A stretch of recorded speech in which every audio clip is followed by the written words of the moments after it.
1984. It was a routine day at the UCIL factory in Bhopal. MIC was stored in the underground tank. The pipeline washing started at 9:30 p.m. as a routine maintenance operation.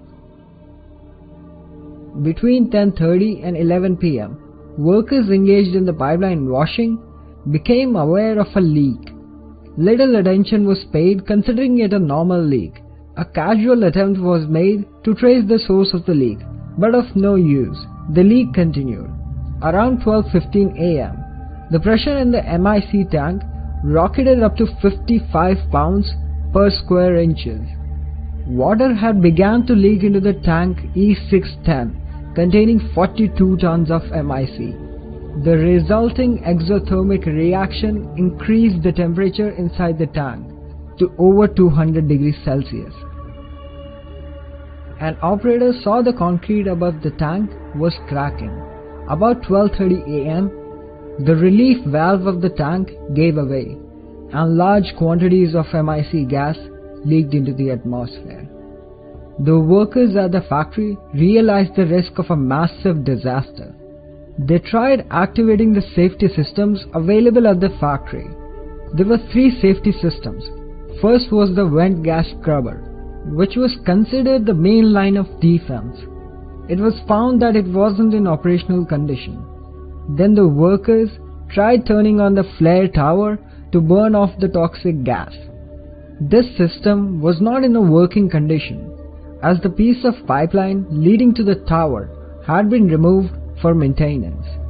The workers then tried transferring the MIC from the tank into a nearby spare tank. The gauge of the spare tank indicated that the tank already contained something. This gauge indicator was found defective later on. After failure in all 3 safety systems, the workers attempted to douse the leaking gas with a water spray.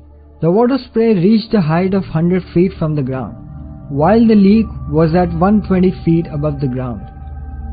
At 1 a.m., the workers realized nothing could be done to stop the leak.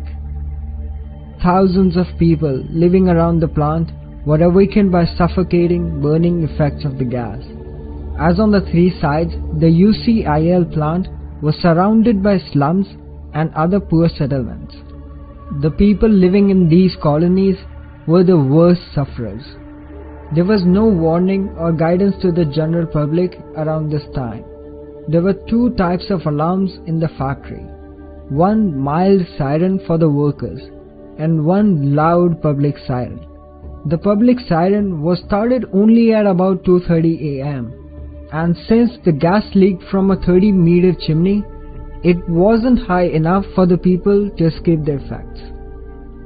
It was not long before the entire city was enveloped by an invisible but extremely toxic gas. People of Bhopal began to feel the effects of toxin.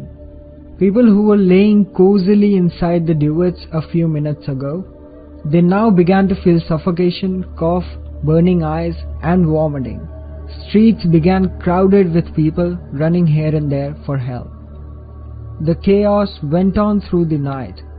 Local hospitals were soon overwhelmed with the injured, a crisis further compounded by a lack of knowledge of exactly what gas was involved and what its effects were. Within hours, the streets of Bhopal were littered with human corpses and the carcasses of buffaloes, cows, dogs, and birds. About 3,000 people died immediately on that night. Another 8,000 died in the next 1 week. Yet another 15,000 to 20,000 people died over a longer period of time due to the effects of the poisonous gas.